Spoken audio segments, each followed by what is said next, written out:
হাজোত বিধায়িকা সুমন হৰিপ্ৰিয়াই কঁকাল ভাঙি নাছিলে বিহু মঞ্চত।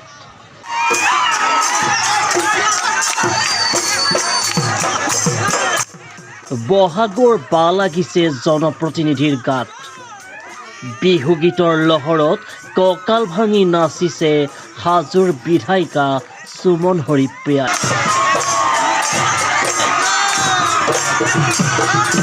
বিহুৰ বতৰ, ৰাজ্যৰ চৌদিশে বিহুত মতলীয়া হৈ পৰিছে।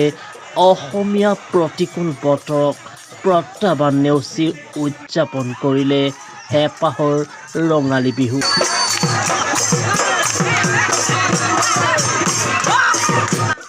বিধায়িকা সুমন হৰিপ্ৰিয়াই জনপ্ৰতিনিধি হোৱাৰ উপৰিও এগৰাকী সাংস্কৃতিক মনৰ অধিকাৰী। বিহুত বলীয়া হৈ সুমন হৰিপ্ৰিয়াই কঁকাল ভাঙি নাচিছে হাজোৰ দিহিঙৰ বিহু মঞ্চত।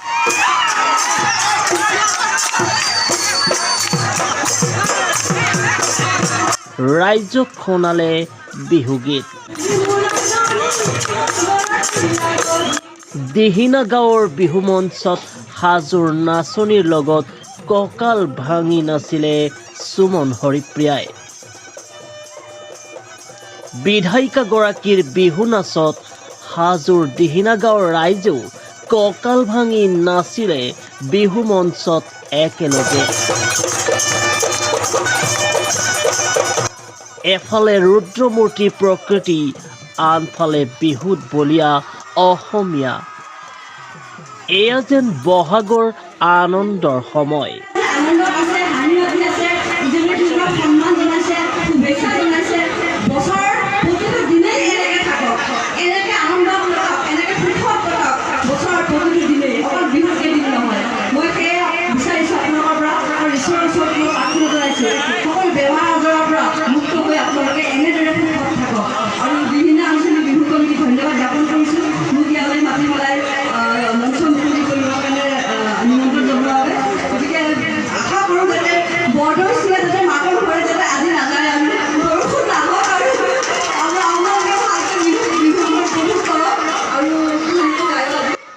হাজোৰ পৰা হীৰক দাসৰ প্ৰতিবেদন, লভিন আছাম।